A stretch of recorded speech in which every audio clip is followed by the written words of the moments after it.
peoples were drawn to the power of shock. The subject should be rudely awakened and immediately blindfolded and handcuffed. When arrested at this time, most subjects experience intense feelings of shock, insecurity, and psychological stress. The idea is to prevent the subject from relaxing and recovering from shock.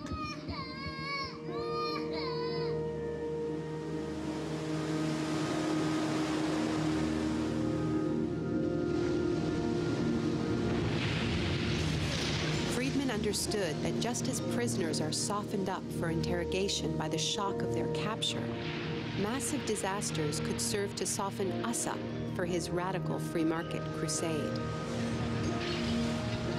He advised politicians that immediately after a crisis, they should push through all the painful policies at once before people could regain their footing. He called this method economic shock treatment. I call it the shock doctrine. Take a second look at the iconic events of our era, and behind many, you will find its logic at work. This is the secret history of the free market. It wasn't born in freedom and democracy. It was born in shock. Isolation, both physical and psychological, must be maintained from the moment of apprehension. The capacity for resistance is diminished by disorientation. Prisoners should maintain silence at all times. They should never be allowed to speak to each other. There's one other thing I've learned from my study of states of shock. Shock wears off. It is by definition a temporary state. And the best way to stay oriented, to resist shock, is to know what is happening to you and why. An excerpt of The Shock Doctrine, directed by Jonas Cuarón, co-written by Children of Men director Alfonso Cuarón with Naomi Klein. You can watch the entire film online. We'll link to it at democracynow.org. This is Democracy Now!, democracynow.org. Naomi Klein is an award-winning journalist, the best-selling author of No Logo, and the co-director of the film The Take. Her latest book is called The Shock Doctrine, The Rise of Disaster Capitalism. Naomi Klein joins me for the hour in our Firehouse studio. Welcome to Democracy Now! Thank you, Amy. It's very good to have you with us. Why don't you start off by talking about exactly what you consider to be the shock doctrine?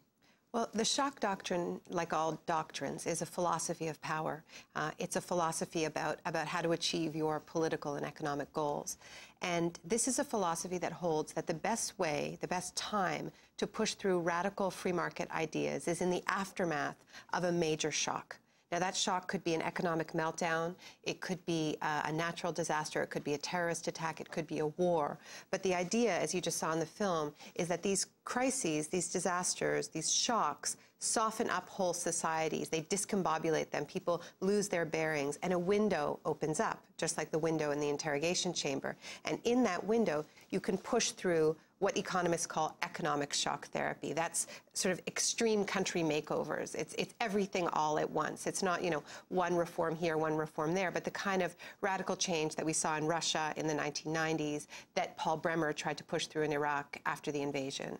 So that's the shock doctrine, and it's not claiming that that right-wingers in the contemporary age are the only people who have ever exploited crisis, because this idea of exploiting a crisis is not unique to this particular ideology. Fascists have done it, state communists have done it. But this is an attempt to better understand the ideology that we live with, the dominant ideology of our time, which is unfettered market economics. Explain who Milton Friedman is, who you take on in a big way in this book. Well, I take on Milton Friedman because he is the symbol of the history that I'm trying to challenge. Milton Friedman died last year. He died in 2006. And when he died, we heard him described in very lavish tributes as probably the most important intellectual of the post-war period. Not just the most important economist, but the most important intellectual. And I think that a strong argument can be made for that. This was an advisor to Thatcher, to Nixon, to Reagan, to the current Bush administration. He tutored Donald Rumsfeld in the early days of his career. career. He advised Pinochet in the 1970s. He also advised the Communist Party of China in the key reform period in the late 1980s. So he had enormous influence. And I was talking to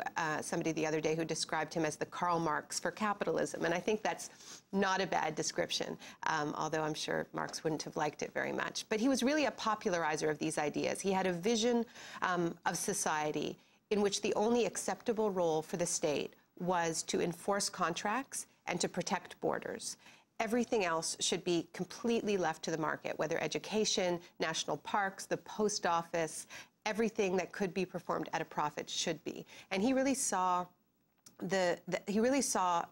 I guess, shopping, buying and selling, as the highest form of democracy, as the highest form of freedom. And his best-known book was Capitalism and Freedom. So, you know, when he died last year, we were all treated to a retelling of the official version of how these radical free market ideas came to dominate the globe, how they swept through the former Soviet Union, Latin America, Africa, you know, how these ideas triumphed over the past 35 years. And I was so struck because I was in the middle of writing this book, that we never heard about violence, and we never heard about crises, and we never heard about shocks. I mean, the official story is that these ideas triumphed because we wanted them to, that, you know, the Berlin Wall fell and people demanded their Big Macs along with their democracy.